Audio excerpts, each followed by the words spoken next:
अस्सलाम वालेकुम viewers, welcome back to my channel.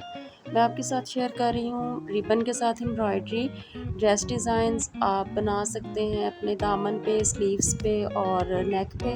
बहुत ही खूबसूरत डिज़ाइंस हैं। आप ट्राई कर सकते हैं इन्हें अपने लॉन के, लीलन के, कॉटन के ड्रेसेस पे, शर्ट्स पे भी बना सकते हैं और छोटी बच्चियों के फ्रॉक्स पे भी आप काफ़ी सारे डिज़ाइंस जो हैं वो इनमें से ट्राई कर सकते हैं। वीडियो अगर अच्छी लगे तो प्लीज़ इसे लाइक कर दें और अगर फर्स्ट टाइम वॉच कर रहे हैं तो प्लीज़ चैनल को सब्सक्राइब भी कर दें।